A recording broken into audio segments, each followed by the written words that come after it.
everyone, my name is Veerpal. I am from Lala Lajpat Rai International School, Moga. So today on which topic I am going to talk, I am going to discuss, that is aggregate demand. It's a very important topic of the macroeconomics because it is called a backbone of the economy.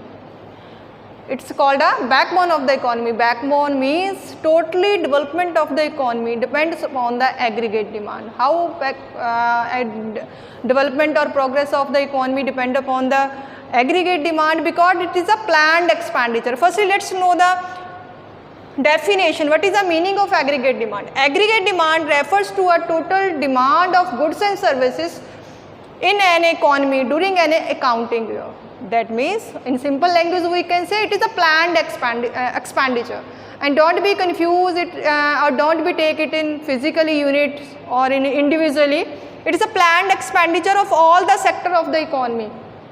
How many sectors are there? 4 sectors are there. First is household, that means consumption. Second is firm, that is investors or investment, that is government expenditure. And foreign sector. Foreign sector means rest of the world.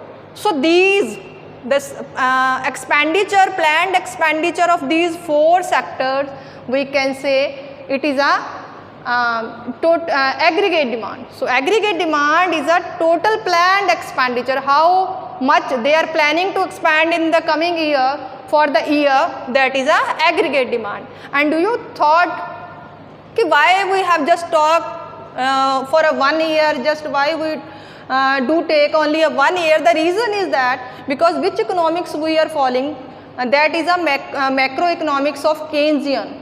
According to him, long term does not have a meaning in a macroeconomics. So aggregate demand is a planned expenditure. And one more thing, always keep in your mind, aggregate demand is always equal to aggregate expenditure. Now let's talk about how we can measure the aggregate demand, how much aggregate demand is there in our economy. Now three formulas are there to measure it. First is 2-sector model, 3-sector model and 4-sector model. In 2-sector model, aggregate demand is equal to consumption plus investment. 3-sector model, aggregate demand always equal to consumption plus investment plus government expenditure. And then in 4-sector model, aggregate demand is equal to consumption, investment plus government expenditure plus X minus M. Now what is X minus M?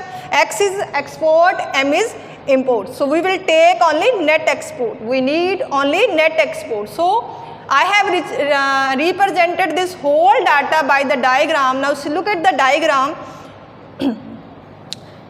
On x-axis I have taken income or output. On y, now see, this is the investment.